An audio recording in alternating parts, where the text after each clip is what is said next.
محمد ሶስት ጥያቄ ጠይቃል ከመለስ እስልምና እንቀበላለን። ነብዩ በጣም ደስ አላቸው። ሶስቱን ጥያቄ አቀረቡላቸው። እኛ ዘንድ ነብይ ተልኳል፣ ህዝብ የሚከተለው በዛ፣ ነብይ አለመሆኑን የምናስተባብልበት መረጃ ስጡን አሏቸው። የሁዶችን ነብይ እንጂ ማቀውን ሶስት ጥያቄ ሰጥቷቸው፣ ሶስት ጥያቄ ጠይቁት ከመለሳቸው ነብይ ነው አሉ።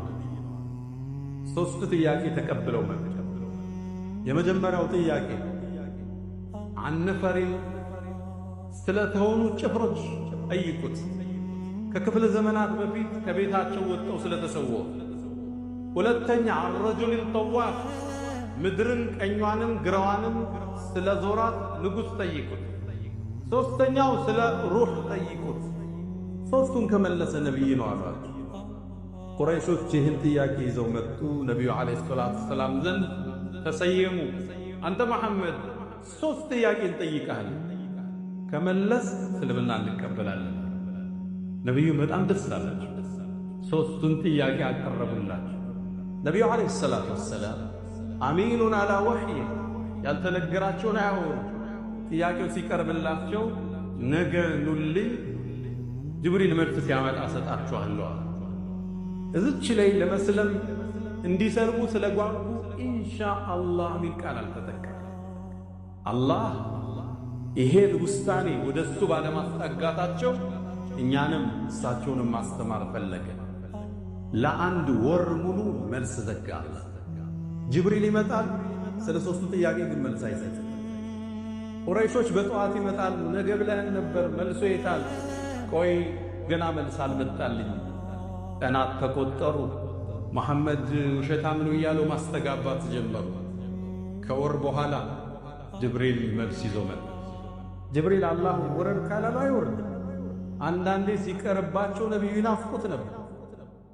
አንዴ ሲመጣ ጠየቁት፣ ያ ጅብሪል ለምን ነው ቶልቶሎ ማትጎበኘን አሉት። አንድ መልስ ሰጣቸው፣ ወማ ነተነዘሉ ኢላ ቢአምሪ ረቢክ፣ የዓለማቱ ጌታ ካላዘዘን እኮ አንወርድም ያ መሐመድ አሉ።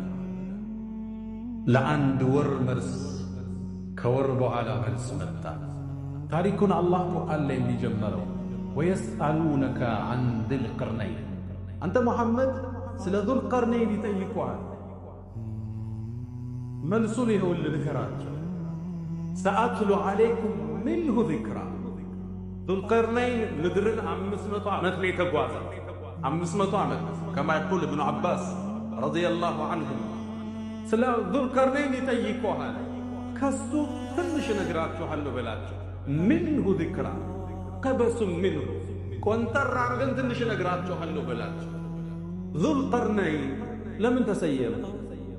የቁሉ ተዓላ አላህ እንዳለው ወየስአሉነከ ዐን ዚል ቀርነይን፣ ስለ ዙል ቀርነይን ይጠይቁሃል ብለህም በላቸው ከሱ ከታሪኩ ትንሽን አስታውሳችኋለሁ በላቸው።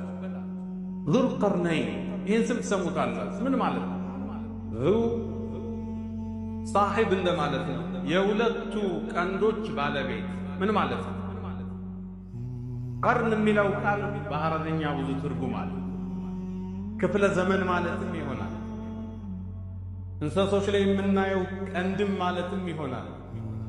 የአንድ ነገር ሁለት ጫፉ ቀርን ይባላል። ጫፍና ጫፍ እንደማለት ነው። የሁለቱ ጫፎች ቀንዶች ጠርዞች ባለቤት ምን ማለት ነው ትርጉሙ? ለምን ይሄ መሪ በዚህ ስያሜ ተሰየመ? አንደኛው አለ የሚለብሰው ዘውድ ላይ ሁለት ቀንድ የሚመስል ነገር አለው አሉ ሙፈሲሮች። ሁለተኛው አይ አይደለም፣ ሁለት ክፍለ ዘመናትን ስለኖረ ስለመራ ያንን ለመጥቀስ ነው አሉ። ሶስተኞቹ ምስራቁንም ምዕራቡንም ዳርቻ ላይ ስለደረሰ ሁለቱን ያዳረሰ የሁለቱም ባለቤት እንደማለት ነው አለ።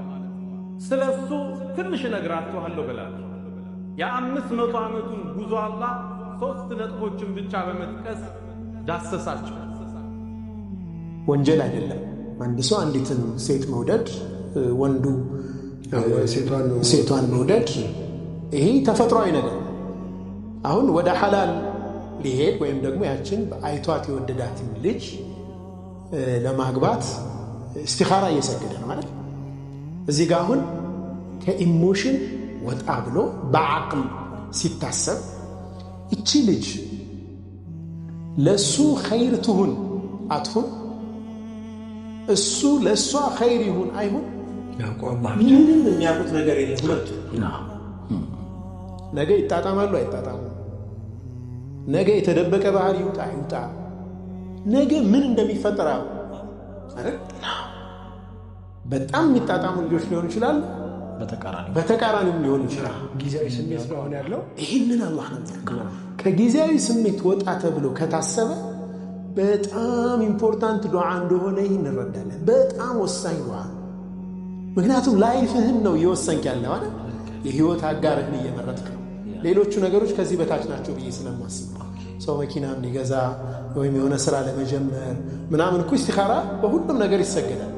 ግን የህይወት አጋርህን ለመምረጥ በምትወስንበት ጊዜ ከስሜትህ ነፃ ሆነ ለአላህ ምርጫውን መተው፣ ያኔ ሰኪና ይኖርሃል። ነገሩም ሲሆን ኸይር እየሆነ እንደሆነ ታውቃለህ። አላህ አድርጎልሃል። እዚህ የሚመጡ ኦብስታክልስ የመወጣት አቅምህም እኮ ይጨምራል። በቃ እየተማርክባቸው ያደስክ፣ ፍቅር ይታደሳል፣ ግንኙነት ይታደሳል አይደል? በደንብ ኢምፕሩቭ እያደረግክ ትሄዳለህ። ስሜትን ብቻ ተከትሎ አይደለም የሚገባው። በእንደዚህ አይነት ወንድሜ አላህ እስልምናን የሰጠ ስለወደደህ ነው። እህቴ አላህ እስልምናን የሰጠች ስለወደደች ነው አይደለም? እኔ አይደለሁም ያልኩት። ረሱል አለይሂ ሰላቱ ወሰላም ሲናገሩ ሲያስተምሩን አላህ ዱንያን ለሚወደውም ለማይወደውም አላህ ይሰጠዋል አሉ። ዱንያን ለሚወደውም ለማይወደውም አላህ ይሰጠዋል። ዓለም ላይ ያሉ የሚባሉ ባለሀብቶች ስታያቸው ከአላህ መንገድ ያፈነገጡ ናቸው፣ ኢስላምን ያላገኙ ናቸው። ዱንያ መሰጠት የመወደድ የመጠላት ምልክት አይደለም። ድህነት የመጠላት ምልክት አይደለም። ዲንን ግን አሉ ረሱል አለይሂ ሰላቱ ወሰላም፣ እስልምናን ኢማንን ግን አላህ ለሚወደው እንጂ ለማንም አይሰጥም አሉ።